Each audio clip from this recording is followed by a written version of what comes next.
देखो इस बार तो ऑब्जेक्टिव पूछेगा, लेकिन क्योंकि ये जो क्वेश्चन है दिया है ये 3 मार्क्स के लिए आता है, लेकिन किसी के साथ ऐड कर दिया जाता है। ऑब्जेक्टिव इसी से डालेगा। देखो कैसे डाले, क्वेश्चन बताएंगे कैसे डालेंगे। सबसे पहले हम लोग चर्चा किसका करेंगे? Ohm's law. आखिर ओम्स लॉ है क्या? देखो ओम्स एक वैज्ञानिक थे, उन्होंने कहा कि अगर किसी कंडक्टर का जैसे तार वायर जो है, अगर उसका टेम्परेचर जो होता तापमान, प्रेशर दाब, उसका डेंसिटी घनत्व और स्ट्रेन जो होता है change in length bye original length, सारा चीज अगर उसका फिक्स रहे, बदले ना, यानी कांस्टेंट रहे, वेरिएबल ना रहे। जैसे टेम्परेचर जो है वही रहे, जो उसका प्रेशर है वही रहे, मतलब उसको किसी तरह घटित करवाया जाए, उसका ना टेम्परेचर चेंज हो, ना प्रेशर चेंज हो, ना स्ट्रेन हो, ना डेंसिटी हो, किसी प्रकार का कोई बदलाव अगर उसमें नहीं होता है, तो हम जितना पोटेंशियल उसमें अप्लाई करते हैं, जितना उसमें पोटेंशियल अप्लाई करते हैं, उतना ही इलेक्ट्रिक एनर्जी उस कंडक्टर से पास भी करेगा। इसका मतलब है कि जितना वोल्टेज अगर बढ़ाएंगे तो इलेक्ट्रिक करंट भी क्या होगा? बढ़ेगा। इसका मतलब वोल्टेज इंक्रीज करेगा तो इलेक्ट्रिक करंट भी इंक्रीज करेगा। कोई दिक्कत? अगर पोटेंशियल डिफरेंस अगर कंडक्टर में जो मैंने अप्लाई किया है, जो उसको कनेक्ट किया पोटेंशियल डिफरेंस से, अगर सारा फिजिकल कंडीशन कांस्टेंट रहे तो इलेक्ट्रिक अगर वोल्टेज बढ़ाएंगे तो इलेक्ट्रिक करंट भी बढ़ेगा। इसका मतलब एक दूसरे के दोनों क्या है? Directly proportional. क्या है? Directly proportional. मोबाइल अंदर करो बच्चा। क्या है? Directly proportional. कोई दिक्कत? यानी कह सकते हैं, एक छोटा सा एग्जांपल लीजिए। मान लीजिए आपका सिस्टम पूरा अप टू डेट है, मतलब पूरा फिट आदमी, अब स्वस्थ आदमी है, तो जितना हम भोजन लेंगे पेट में, इसका मतलब उतना हमको एनर्जी मिलेगा कि नहीं मिलेगा? अब इसमें से एक तुम्हारा सिस्टम अगर गड़बड़ रहेगा, ठीक है, तो सब गड़बड़ हो जाएगा। तो इसका मतलब जितना खाएंगे एनर्जी उतना मिलेगा नहीं न रे। नहीं देखता बहुत आदमी की को कम खा करके उसको अच्छा ताकत, मतलब पूरा जितना उस भोजन में ताकत मिले चाहिए पूरा उसको मिल जाता है। वो आदमी बहुत ज्यादा खाना खाने के बाद भी उसको ताकत नहीं मिलता है। इसका मतलब है कि उसके सिस्टम में किसी प्रकार की कोई गड़बड़ी है।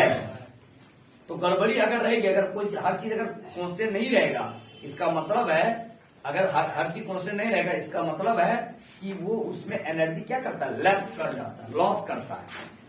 क्या करता है? लॉस करता है। तो अगर मान लो जो किसी कंडक्टर जैसे तार, अगर टेम्परेचर जैसे नहीं, तो तार अगर हीट होने लगे, जैसे हम लोग इलेक्ट्रिक करंट उसमें जैसे वोल्टेज उसमें दिए, तो वोल्टेज किसको धकेलता है? इलेक्ट्रॉन को। जैसे वोल्टेज इलेक्ट्रॉन को धकेलना शुरू कर देगा, इलेक्ट्रिक करंट फ्लो करना शुरू कर देगा कि नहीं? जब इलेक्ट्रिक करंट फ्लो करना शुरू कर देगा, अब उसमें अगर मान लो अगर तार के जैसे कंडक्टर जो वायर है उसका अगर उसका तापमान अगर बढ़ने लगे, उसमें डेंसिटी उसका घटने लगे, ठीक है, उसका प्रेशर वगैरह सब बढ़ने लगे, ठीक है, दाब उस पर बढ़ने लगे, हीट वो ज्यादा होने लगे, तो इसका मतलब एनर्जी जो है उसको जो हम लोग जो इलेक्ट्रॉन जो उधर जो हाथ जो मतलब कि जो इलेक्ट्रिक करंट हम लोग इलेक्ट्रॉन जितना बहेगा उतना ही इलेक्ट्रिक करंट मिलेगा। तो वहां पर जो इस एनर्जी जो है वो कहाँ लग कर जाएगा? हीट एनर्जी के रूप में। इसमें हीट एनर्जी के रूप में। इसका मतलब जितना वोल्टेज अप्लाई कर रहे हैं उतना हमको करंट मिलेगा नहीं। बात समझ में आ रहा है? तो इसलिए हम लोग घर वगैरह में जो वायरिंग करते हैं तो देखना है कि तार कॉपर का प्योर कॉपर का तार डाला जाता है, ठीक है, ताकि वो हीट ना हो, उसकी हर चीज क्या रहे? कांस्टेंट रहे, बदले ना। इसका मतलब है कि जितना वोल्टेज हम अप्लाई करेंगे उस कंडक्टर में उतना ही इलेक्ट्रिक करंट उससे फ्लो करेगा। तो ये बात किसने कहा था? ओम ने कहा। किसने कहा था? ओम ने कहा था। तो इसीलिए ओम ने कहा कि अगर किसी कंडक्टर का temperature, pressure, density, strain, etc., अगर सारा उसका फिजिकल कंडीशन कांस्टेंट रहता, फिजिकल कंडीशन क्या है? कांस्टेंट, तो इलेक्ट्रिक करंट जो उस कंडक्टर से जो फ्लो करता है वह डायरेक्टली प्रोपोर्शनल होता है जो उस कंडक्टर के संगत में पोटेंशियल अप्लाई किया गया है। बात समझ में आया? कि जो उस पोटेंशियल में जो हम लोग उस कंडक्टर में जो पोटेंशियल देते हैं वह इलेक्ट्रिक करंट के क्या होता है? डायरेक्टली प्रोपोर्शनल होता है। बात समझ में आई? यानी V इज क्या होता है? Directly proportional to I। यहाँ E बोले तो क्या? Electric potential. और इलेक्ट्रिक पोटेंशियल डिफरेंस, और आई बोले तो electric current passes through the conductor. कोई दिक्कत नहीं सर।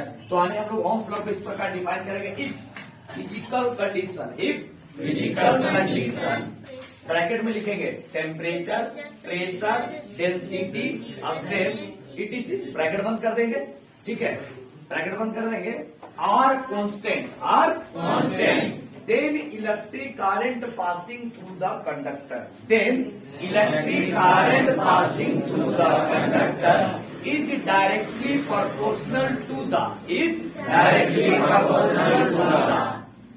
corresponding, मतलब उसी के संगत जिसमें इलेक्ट्रिक करंट पास हो रहा है, कॉरेस्पॉन्डिंग क्या, corresponding electric potential difference across it.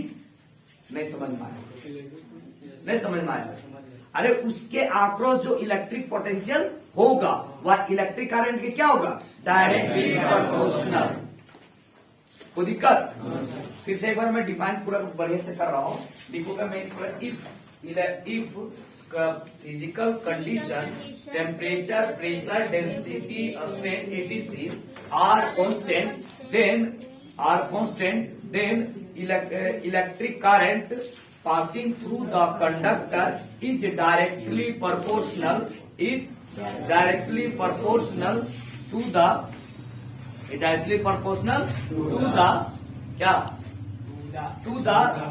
corresponding electric potential difference connected end of the conductor. ये भी लिख सकते हैं, या तो सीधा अक्रॉस इट लिख देंगे, मतलब उसी के संग जो दिया जाएगा जी। कोई दिक्कत?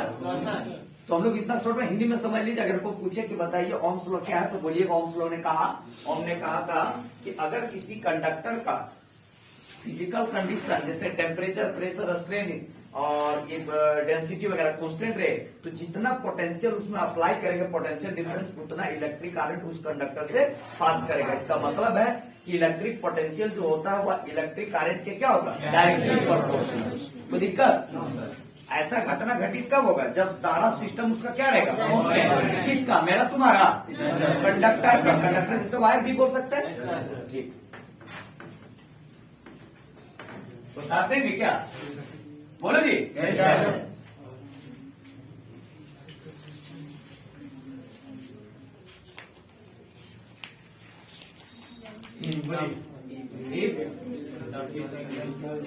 फिजिकल कंडीशन, रटने वाला दिमाग मत लगाना, पहले बोलते रहे। इफ फिजिकल कंडीशन जैसे temperature, pressure, density, strain, etc और R constant, then the electric current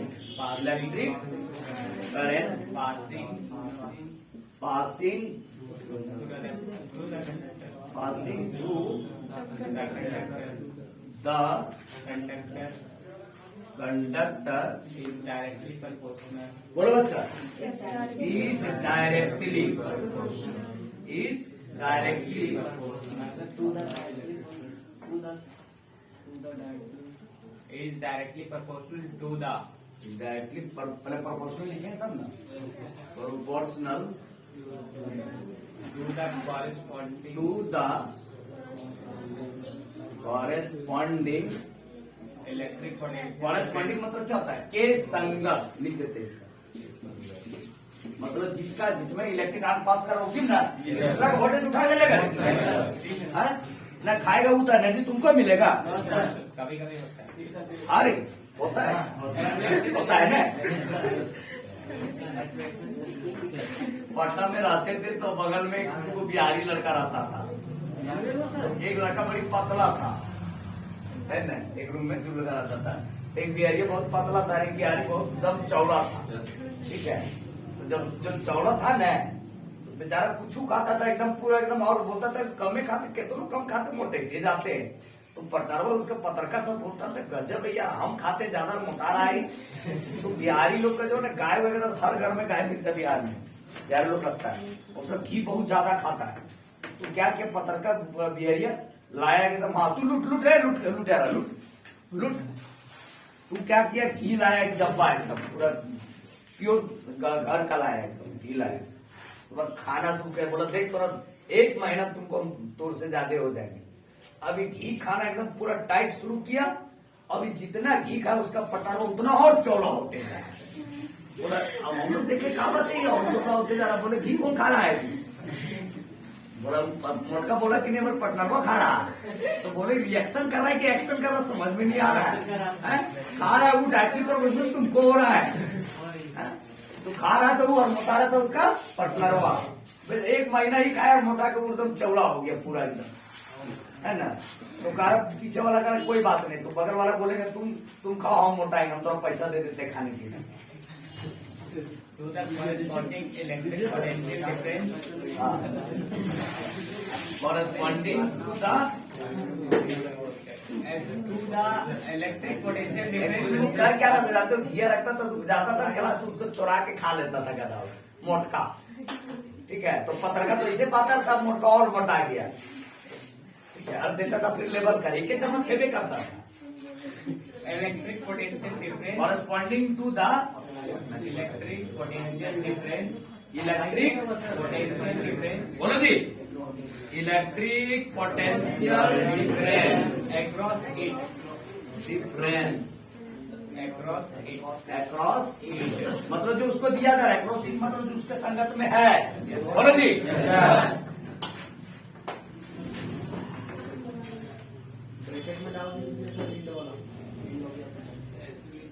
तुम अपने साथ मैथमेटिकली देखिए, I. तो I is directly proportional to भी, या तो भी इज डायरेक्टली प्रोपोर्शनल टू आई, और वो था बर्बाद से ना है, बहुत बढ़िया, मजा आ जाएगा, ठीक है। थोड़ा सा ध्यान दीजिएगा, ठीक, कोई दिक्कत नहीं। तो हम लोग डायरेक्टली प्रोपोर्शनल के लिए इज इक्वल टू आर लेते हैं, इज इक्वल टू आर, और ये क्या है आई, जब करती हूँ। अब जरा सा देखिएगा, बड़ा मजा आएगा। वेयर करके लिखने जा रहे हैं, वेयर। आज वैक्सीन लेकिन हमको लगवाना बहुत जरूरी है। तो दिन नहीं मिलेगा, मिल में नहीं करेगा, नहीं मिलेगा छुट्टी हमको, तो मतलब एक दिन छुट्टी नहीं मिलेगा। नहीं आज मिलेगा वैक्सीन, आज कहीं के हमको तो लगवाना है। Okay, sir. कोविशील्ड मिले तो कोवैक्सीन मिले। चलिए वेयर करके देखिएगा, आर आर क्या है? सबसे पहले प्रोपोर्शनलिटी कांस्टेंट, क्या बच्चा?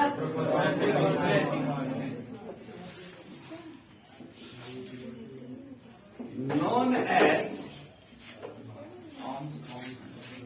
इलेक्ट्रिकल कांस्टेंट इसको बोलते हैं, इलेक्ट्रिकल रेजिस्टेंस या इलेक्ट्रिक रेजिस्टेंस, क्या बोलते हैं इसको? Electric resistance. अरे प्रतिरोध, जो विरोध करता है, प्रति के विरोध करता है। अब जरा सुनो, रेजिस्टेंस बताएंगे बड़ा झकास तरीके से, जो बताए थे जो शुरू में तुम लोग को कहा बताएंगे। अच्छा थोड़ा सा तो इसको ये कर देते हैं, प्रूफ तो करना ही होगा ना, उपाय तो है नहीं। अब दूसरा में इसका क्या करेंगे? डेरिवेशन करेंगे। क्या करेंगे बच्चों? डेरिवेशन करेंगे।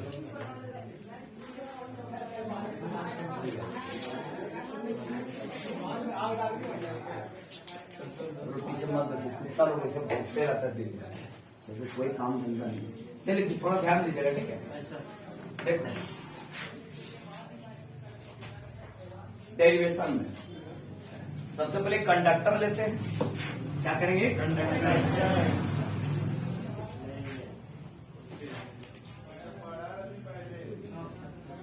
कोई दिक्कत? इसको एक पोटेंशियल डिफरेंस से कनेक्ट करते हैं, जिसकी पोटेंशियल डिफरेंस कितना मान लेंगे? V।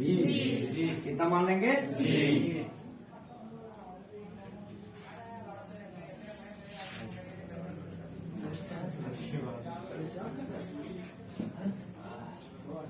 माइनस प्लस, कोई दिक्कत?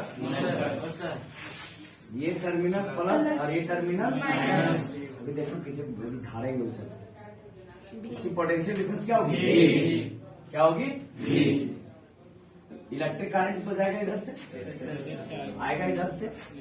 नेगेटिव इलेक्ट्रॉन का तो डायरेक्शन बता ही चुके हैं। Yes sir. कोई दिक्कत?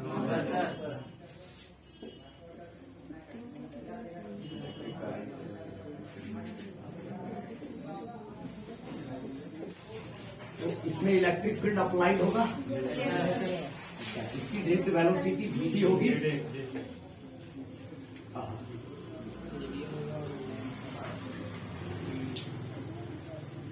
इसका धंधा सीधा। इलेक्ट्रिक करंट का डायरेक्शन तो पता ही है। कोई दिक्कत?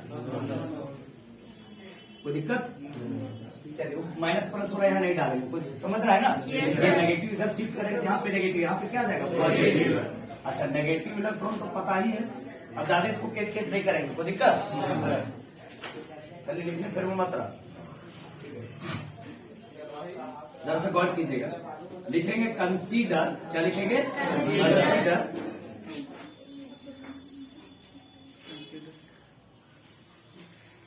Consider a conductor in which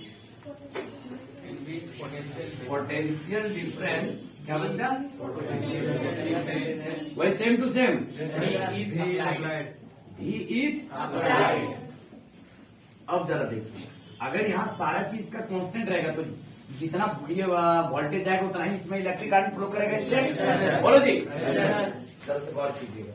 late सुनो, आई बराबर हम लोग क्या देखते हैं? बोलो जी। और ईडी बराबर क्या था? छोटका ई बड़का ई रिलेशन ऑफ टाइम बाई क्या था? एम। ये जितना चीज दिख रहा सब लेट करके लिख दो, क्योंकि यही दोनों में रिलेशन स्टैब्लिश करेंगे। क्या करेंगे हम लोग जानते भी है, आई बराबर हम लोग ये वाला जानते हैं, और ईडी का वैल्यू यहाँ पर पुट कर देंगे, उसी से रिलेशन स्टैब्लिश करेंगे ना। तो हमको प्रूव करना है कि क्या V is directly proportional to I। जब ये बोल दिया कि दोनों को, ये जैसे देखो, ये तो कह दिया कि पोटेंशियल और इलेक्ट्रिक करंट, अगर मान लो कंडक्टर का सारा सिस्टम अगर कांस्टेंट रहेगा तो पोटेंशियल और इलेक्ट्रिक करंट एक दूसरे के क्या होता है? Directly proportional. तो इसको प्रूव करके दिखाना होगा जी, से बोलने थोड़ी होगा। जैसे साइंस उसी चीज को मानता है जो चीज प्रूवेबल है, और थ्योरेटिकली प्रूव करना होगा आपको। जैसे आपको तो प्रैक्टिकली और थ्योरेटिकली दोनों प्रूव करना होगा, तो पहले प्रैक्टिकली प्रूव किया होगा तब ना थ्योरी में डाला होगा। अब जरा सा गौर कीजिएगा। लेट, क्या कीजिएगा? Let, let. चलिए यहीं से देखते जाइए। आई क्या है? Electric current. क्या है बच्चा? Electric current. Electric current in the conductor, या थ्रू द कंडक्टर भी इससे पास कर रहा है। ठीक है, चलिए उसके बाद बोलते जाइए। चलो, छोटका ही क्या है? Magnitude of charge on each electron बोले या इलेक्ट्रॉन बोले? इलेक्ट्रॉनिक का तो जगह नहीं है मेरे पास, इलेक्ट्रॉन। चलिए उसके बाद एल नहीं है, एल नहीं है। एल इसका लेंथ मान लेते हैं जी, यहाँ से एल क्या है? Length of the conductor. Length of the conductor. तो एरिया भी ले लीजिए। हाँ, तो एरिया, इसका एरिया कितना होगा? ए। तो इसके लिए एरिया ऑफ क्रॉस सेक्शन, तो ए क्या है? Area of cross section of the conductor. कोई दिक्कत नहीं सर। चलिए उसके बाद बोलिएगा, ई क्या है? Applied electric field intensity. Applied field intensity. इसके बाद बोलिएगा, एम क्या है? Mass of each electron. Mass of each electron मतलब कौन सा? इलेक्ट्रॉन। इसके बाद बोलिए, शॉर्टकट एम। शॉर्टकट रे भाई वाला बात क्या रे? शॉर्टकट क्या है? Total number of electrons per unit volume, बस इतना लिखेंगे हम, जान रहे हैं इसके बारे में, कल बता चुके जी। Work and by a into L, कोई दिक्कत? ईडी बचा हुआ है ना कुछ छोड़ी नहीं छोड़ना, यहीं पर लिख देते हैं। काय ड्रिफ्ट वेलोसिटी, क्या बच्चा?